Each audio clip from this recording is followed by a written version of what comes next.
Assalamualaikum warahmatullahi wabarakatuh. Alhamdulillahirabbil alamin wa bihi nasta'in wa ala umurid dunya waddin wassalatu wassalamu ala asrofil anbiya'i wal mursalin wa ala alihi wa sahbihi ajmain. Amma ba'du. Rabbi shrah li sadri wa yassir amri wahlul 'uqdatam min lisani yafqahu qawli. Segala puji hanya milik Allahu Rabbi. Segala zat yang maha ghafur, zat yang maha syukur, yang telah memberikan beribu-ribu nikmat yang tidak terukur. Nikmat iman, nikmat Islam, sampai nikmat sehat walafiat. Tidak lupa sholawat serta salam mari kita curahkan kepada Nabi Muhammad SAW, kepada keluarganya serta sahabatnya. Semoga kita semua mendapat syafaat dan mendapat petunjuk hingga hari kiamat kelak. Amin. Pertama-tama perkenalkan, nama saya Khilda Tupi Fauzia, kelas 8D, siswa dari MTS Al-Falahiyah.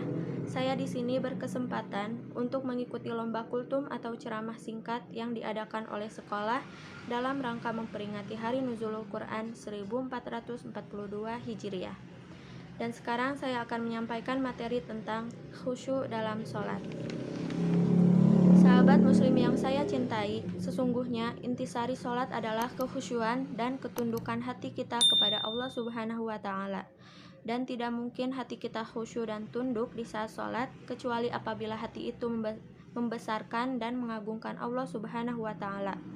Karena hati yang tidak mengagungkan Allah, tidak pula membesarkannya, ia tidak akan khusyuk, ia tidak akan tunduk di hadapan Allah Subhanahu wa Ta'ala. Oleh karena itu, kata Al-Imam Ibnul Qayyim bahwa di antara rahasia gerakan-gerakan sholat itu dikomandoi oleh takbir. Dimulai dengan takbir, ketika hendak ruku kita takbir, ketika kita hendak sujud kita takbir, ketika kita naik di antara dua sujud kita pun takbir. Karena sesungguhnya hakikat takbir, ucapan Allahu Akbar, Allah Maha Besar, ketika seorang hamba benar-benar hatinya membesarkan dan mengagungkan Allah Subhanahu wa Ta'ala, akan khusyuklah badannya, akan khusyuk pula hatinya, karena sesungguhnya kekhusyuan badan itu berasal dari kekhusyuan hati. Sahabat muslim yang saya cintai, apalagi bila pengagungan kepada Allah disertai dengan cinta kepada Allah, disertai dengan berharap akan pahala dan keridhoannya, disertai dengan ia takut daripada azabnya, maka sungguh sholatnya benar-benar akan bernilai di sisi Allah Subhanahu wa Ta'ala. Sahabat muslim yang saya cintai, tidak mungkin kita menjadi orang-orang yang khusyuk dalam sholat kita kecuali dengan mengenal Allah Subhanahu wa Ta'ala. Karena sesungguhnya ketika hati kita disibukkan dengan memikirkan selain Allah, kita sibuk memikirkan dunia, kita sibuk memikirkan usaha, kita sibuk memikirkan berbagai macam yang sifatnya urusan dunia, dan tidak ada lagi di hati kita keinginan bahkan kerinduan untuk bermunajat kepada Allah, untuk senantiasa mengingat Allah Subhanahu wa Ta'ala. Maka demi Allah, orang seperti ini tidak bisa khusyuk di dalam salatnya. Ketika hati kita sibuk memikirkan dunia dan ternyata pikiran itu kita bawa ke dalam salat kita, akhirnya kita tidak bisa khusyuk, sehingga kemudian salat kita tidak bernilai di mata Allah Subhanahu wa Ta'ala.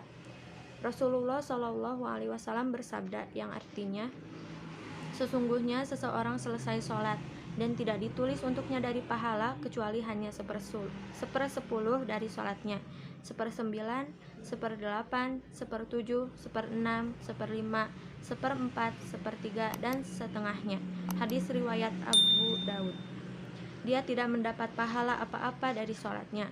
Bahkan Rasulullah mengabarkan dalam hadis yang hasan, ada orang yang sholat 60 tahun lamanya, ternyata tidak ada satupun sholatnya yang diterima oleh Allah Subhanahu wa Ta'ala. Ia berdiri di hadapan Allah sholat, tapi yang ia ingat dunia. Ia berdiri di hadapan Allah sholat, akan tetapi yang ia ingat adalah urusan-urusan selain Allah. Maka Allah menyifati sholatnya orang munafik. Mereka tidak mengingat Allah dalam sholatnya kecuali sedikit saja. Subhanallah. Sahabat seiman, maka berusahalah kita jaga sholat kita. Demi Allah, apabila kita benar-benar jaga sholat kita, maka sholat itu akan memberikan perubahan yang dahsyat dalam hidup kita. Alhamdulillah, Cukup sekian materi yang bisa saya sampaikan. Semoga kalian bisa mengambil hikmah dari materi yang sudah saya jelaskan. Lebih dan kurangnya mohon dimaafkan. Yang benar datangnya atas bimbingan Allah Subhanahu wa Ta'ala, dan yang salah, khilaf ataupun keliru itu datangnya dari saya pribadi sebagai manusia yang tidak luput dari kesalahan. Akhirul kalam, subhanakallahumma wa bihamdika asyhadu an la ilaha illa anta astaghfiruka wa atubu ilaik. Wassalamualaikum warahmatullahi wabarakatuh.